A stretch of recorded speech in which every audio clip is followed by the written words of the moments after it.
ನಾವು ನಾನು ಮುಂಚೆ ನಾನು ಹೇಳ್ತಾ ಇದ್ದೆ, ಭಾಳ ಸತಿ ಹೇಳ್ತೀನಿ ನಾನು, we are Indians, we are Hindustani. ನಮಗೂ ಪಾಕಿಸ್ತಾನಕ್ಕೆ ಸಂಬಂಧ ಇಲ್ಲ, ನಮಗೂ ಪಾಕಿಸ್ತಾನಿಗೆ ಯಾವ ಸಂಬಂಧನೂ ಇಲ್ಲ. ಯುದ್ಧ ಮಾಡಬೇಕಂದ್ರೆ ರೆಡಿ. ಅದಕ್ಕೆ ನನಗೆ ಅದೇ ಮಂತ್ರಿಯಾಗಿ ನಾನು ಕಳಿಸ್ತಾರಂದ್ರೆ ಹೇಳಿ ನಾನು ಹೋಗಲು ಸಿದ್ಧ. ನಾನೇ ಹೋಗ್ತೀನಿ ಅಲ್ಲಿ ಯುದ್ಧ ಮಾಡಬೇಕು ದೇಶಕ್ಕೋಸ್ಕರ. ನಡೀರಿ ಹೋಗ್ಬಿಡುವ, ನಾನು ಹೋಗ್ತೀನಿ ರೀ. ಬೇಕಾದರೆ ಸುಸೈಡ್ ಬ್ಯಾಮ್ ಆಗ್ತೀನಿ ನಾನು. ಓಪನ್ ನಾನು ಹೇಳ್ತಲ್ಲ, ಕೇಳಿಲಿ, ನಾನು ತಮಾಷೆಗೆ ನಾನು ಜೋಶಲ್ಲಿ ಹೇಳ್ತಾ ಇಲ್ಲ.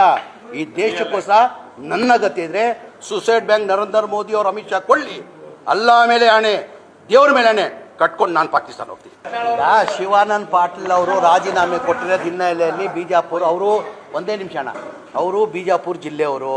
ಪದೇ ಪದೇ ಯತ್ನಾಳ್ ಅವರು ಎಲ್ಲರಿಗೂ, ಬರೇ ಶಿವಾನಂದ್ ಪಾಟೀಲ್ ಮಾತ್ರ ಅಲ್ಲ, ಎಲ್ಲರಿಗೂ ಕೆಣಕ್ತಾ ಇರ್ತಾರೆ. ದಮ್ಮಿದ್ರೆ ತಾಕತ್ತಿದ್ರೆ, ದಮ್ಮಿದ್ರೆ ತಾಕತ್ತಿದ್ರೆ. ಹೌದು ತಾನೆ?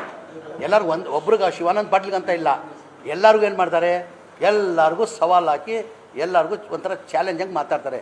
ದಮ್ಮಿದ್ರೆ ತಾಕತ್ತಿದ್ರೆ ರಾಜೀನಾಮೆ ಕೊಡಿ ಬನ್ನಿ ಅಂತ. ಇವತ್ತು ಶಿವಾನಂದ್ ಪಾಟೀಲ್ಗೆ ದಮ್ಮಿದೆ ಅಂತ ಹೇಳ್ಬಿಟ್ಟು ಅವ್ರು ಇವತ್ತು ರಾಜೀನಾಮೆ ಆಗಿದ್ದಾರೆ, ಕಂಡೀಷ್ನಲ್ಲಿ ರಾಜೀನಾಮೆ. ಏನಂತ ಅವ್ರ ಸವಾಲನ್ನು ಅವ್ರು ನಿನ್ನ ತಂದೆ ಹುಟ್ಟಿದ್ರೆ ಅಂತ ಅವ್ರಿಗೇನೋ ಸವಾಲು ಹಾಕಿದ್ರಂತೆ. ನೀನೇನಾರ ಶಿವಾನಂದ್ ಪಾಟೀಲ್ ನಿನ್ನ ತಂದೆಗೇನೋ ಹುಟ್ಟಿದ್ರೆ ನೀನು ರಾಜೀನಾಮೆ ಕೊಟ್ಟು ನನ್ನ ಮೇಲೆ ಬಾ ಅಂತ ಏನೋ, ನನ್ನ ಮೇಲೆ ನಿಲ್ಲು ಅಂತ ರಾಜೀನಾಮೆ ಕೊಟ್ಟಿದ್ರಂತೆ. ಆ ಕಾರಣಕ್ಕೆ ಏನು ಮಾಡಿದ್ದಾರೆ, ಅವರು ರಾಜೀನಾಮೆ ಕೊಟ್ಟಿದ್ದಾರೆ, ರಾಜೀನಾಮೆ ಕೊಟ್ಟು ಕಂಡೀಷ್ನಲ್ ಹಾಕಿದ್ದಾರೆ. ಈಗ ಅವರು ರಾಜೀನಾಮೆ ಕೊಡಲಿ, ನಾನು ಅವ್ರ ಮೇಲೆ ಚುನಾವಣೆ ನಿಲ್ಲಕ್ಕೆ ನಾನು ಸಿದ್ಧ ಅಂತ. ಈಗ ಅವ್ರ ನಾನು ನಮ್ಮ ಅಪ್ಪನ ಹುಟ್ಟಿದ್ದೀನಿ ಅಂತ ಅವ್ರು ಸಾಬೀತುಪಡಿಸಿದ್ದಾರೆ. ಈಗ ಅವ್ರ ಅಪ್ಪನ ಹುಟ್ಟಿ ಅವ್ರು ಸಾಬೀತುಪಡ್ಬೇಕು ತಾನೆ. ಯತ್ನಾಳ್ ಅವ್ರು ಎಲ್ಲರಿಗೂ ಯಾರು ನೋಡಿದ್ರು ಮತ್ತೆ ಈಗ ಇದೆಯಲ್ಲ ದಮ್ಮು ತಾಕತ್ತು ತೋರಿಸ್ಲಿ. ಈಗ ಎಲ್ಲ ಟುಸ್ಪಟಾಗಿ ಆಗ್ಬಿಟ್ಟಿದೆ ಅಂತ ಬೆಳಗಿಂದ ಎಲ್ಲೂ ಮಾಧ್ಯಮದಿಗೂ ಸಿಗ್ತಾಯಿಲ್ಲ ಅಂತೆ. ಈಗ ಯಾರೋ ಬಂದವರಲ್ಲ ಮುಂದೆ, ಅದು ಮಂತ್ರಿ ಆಗಿಬಿಟ್ಟು ಓಪನ್ ಆಗಿ ರಾಜೀನಾಮೆ ಕೊಟ್ಟಿದ್ದಾರೆ ಸ್ಪೀಕರ್ಗೆ. ರಾಜೀನಾಮೆ ಕೊಟ್ಟು ಏನು ಹೇಳಿದ್ದಾರೆ ಅವರು ನನ್ನ ಸವಾಲು ಹಾಕಿದ್ದಾರೆ, ಸರ್ ನಿನ್ನ ಅಪ್ಪನಿಗೆ ಕೊಟ್ಟಿದ್ದಾರೆ, ನೀನು ರಾಜೀನಾಮೆ ಕೊಡಂತ. ನಾನು ನಮ್ಮ ಅಪ್ಪನಿಗೆ ಕೊಟ್ಟಿದ್ದೀನಿ, ನಾನು ಇವತ್ತು ರಾಜೀನಾಮೆ ಕೊಟ್ಟಿದ್ದೀನಿ. ಈಗ ಯತ್ನಾಳ್ ಅವ್ರ ಅಪ್ಪನಿಗೆ ಕೊಟ್ಟಿದ್ರೆ ಅವ್ರು ರಾಜೀನಾಮೆ ಕೊಡಲಿ, ಅವ್ರ ಮೇಲೆ ನಾನು ಚುನಾವಣೆ ಮಾಡ್ತೀನಿ ಅಂತ ಹೇಳೋರೆ. ಹೋಗಿ ರಾಜೀನಾಮೆ ಕೊಡಲಿ, ಗೊತ್ತಾಗ್ತಾನೆ. ಬೆಂಗಳೂರು ಇನ್ಸಿಡೆಂಟ್ ಈಗ ಬಿ ಜೆ ಪಿಯವರು ಎಲ್ಲದಲ್ಲೂ ರಾಜಕೀಯ ಮಾಡಿದ್ರೆ ನನಗೆಲ್ಲೋ ಒಂದು ಕಡೆ, ನಾನು ಯಾವತ್ತೂ ಮಾತಾಡಲ್ಲ, ತಮಗೆಲ್ಲ ಗೊತ್ತಿದ್ದಂಗೆ. ನಾನು ಜಾತಿ ಭೇದ ಅಂತ, ಯಾವ ಜಾತಿ ಅಂತ ನಾನು ಯಾವತ್ತೂ ಎಂದೂ ಮಾಡಿಲ್ಲ. ಎಲ್ಲ ರಾಜಕಾರಣಿಗಳು ಒಂದೇ ಹೇಳೋದು ನಾನು. ಎಲ್ಲ ಯಾವ ಸಭೆದಲ್ಲಿ ಹೋದರೂ ನಾನು ಒಂದೇ ಮಾತು ಹೇಳೋದು, ನೀವು ಜಾತಿ ಮಾಡೋಂಗಿದ್ದರೆ ದಯಮಾಡಿ ಮನೇಲಿ ಕೂತ್ಕೊಂಡು ಜಾತಿ ಮಾಡಿ, ರಾಜಕೀಯಕ್ಕೆ ಬಂದು ಜಾತಿ ಮಾಡಬೇಡಿ. ಏನಕ್ಕಂದರೆ ಲಕ್ಷಾಂತರ ಜನ ನಾವು ನಂಬಿರ್ತಾರೆ. ನಾವೇ ಜಾತಿ ಮಾಡಿದ್ರೆ ದೇವ್ರು ನಮ್ಮ ಒಳ್ಳೇದು ಮಾಡ್ತಾನೆ, ದೇವ್ರು ಒಳ್ಳೇದಾಗ್ತದೆ ನಮಗೆ. ಆ ಕಾರಣಕ್ಕೆ ಯಾವ ಕಾರಣಕ್ಕೆ ರಾಜಕೀಯದಲ್ಲಿರೋರು ಜಾತಿ ಮಾಡಬೇಡಿ. ಬಿ ಜೆ ಪಿಯವ್ರಿಗೆ ಏನಾಗಿದೆ, ರಾಜಕೀಯ ಬಿಟ್ಟು ಏನಿಲ್ಲ ಅವ್ರಿಗೆ. ಈಗ ನೆನ್ನೆ ಮರ್ಡರ್ ಆಗಿರೋದು ನಮಗೂ ದುಃಖ ಆಗಿದೆ, ಅದು ಆಗಬಾರ್ದಾಗಿತ್ತು. ಆ ಘಟನೆ ಯಾವ ಕಾರಣಕ್ಕೆ ಆಗಬಾರ್ದಾಗಿತ್ತು. ಯಾರು ಮಾಡಿದ್ದಾರೆ ಅವ್ರಿಗೆ ತಕ್ಕಿನ ಶಿಷ್ಯ ಅವ್ರು ಸಿಕ್ಕಲೇಬೇಕು ಅವ್ರಿಗೆ. ಈಗ ಮುಂಚೆ ಅದಕ್ಕಿಂತ ಇದು political, is also A rowdy sheeter.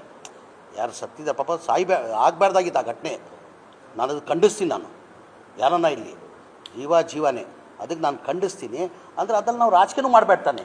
ಅದಕ್ಕಿಂತ ಮುಂಚೆ ಒಂದು ಮರ್ಡರ್ ಆಗಿತ್ತಂತ ಏನೋ ಹೇಳ್ತವ್ರೆ, 2022 ಏನೋ ಹನೀಫ್ ಅಂತ ಹೇಳ್ಬಿಟ್ಟು ಅವ್ನು ಮರ್ಡರ್ ಆಗಿದೆ, ಅವ್ನ ಕಡೆಯವ್ರು ಏನೋ ಮಾಡಿ ಪೊಲೀಸವ್ರು ತನಿಖೆ ಮಾಡ್ತಾಯಿದ್ದಾರೆ. ಯಾರು ಮಾಡಿದಾರೋ ಅವ್ರಿಗೆ ಶಿಕ್ಷೆ ಆಗಲೇಬೇಕು, ಎನಿಬಡಿ, ಅವ್ರು ಬಿಡೋಂಗಿಲ್ಲ. ಅಂದರೆ ನಾವು ರಾಜಕಾರಣಿಗಳು ಇದಕ್ಕೆ ನಾವು ರಾಜಕೀಯ ಮಾಡಬಾರ್ದು. ಈಗ ಸತ್ತಿರೋದು ಯಾರು, ಇದು ಒಳ್ಳೆ ರೆಕಾರ್ಡ್ ಇದೆಯಾ, ಒಂದು ಒಳ್ಳೆ ರೆಕಾರ್ಡ್ ಇದೆಯಾ? ಸಾಯ್ಬಾರ್ದು, ಯಾರು ಇದಾಗಬಾರ್ದು. ನಾನು ಅದಕ್ಕೆ ಒಪ್ಪಲ್ಲ ನಾನು.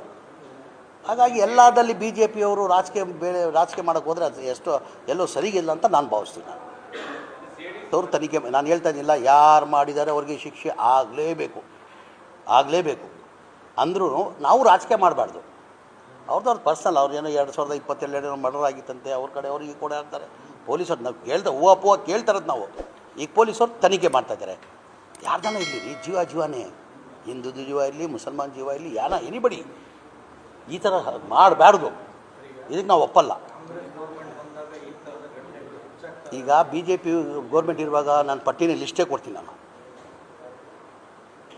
ಬಿ ಜೆ ಪಿ ಸರ್ಕಾರ ಇರುವಾಗ 4 ವರ್ಷದಲ್ಲಿ ಎಲ್ಲೆಲ್ಲಿ ಯಾವ ಥರ ಎಷ್ಟು ಕೊಲೆಗಳು ಆಗಿದೆ, ಎಷ್ಟು ಮರ್ಡರ್ಗಳು ಆಗಿದೆ, ಆ ಪಟ್ಟಿನೇ ಕೊಡ್ತೀನಿ. ಉದ್ದ ಪಟ್ಟಿ ಇದೆ.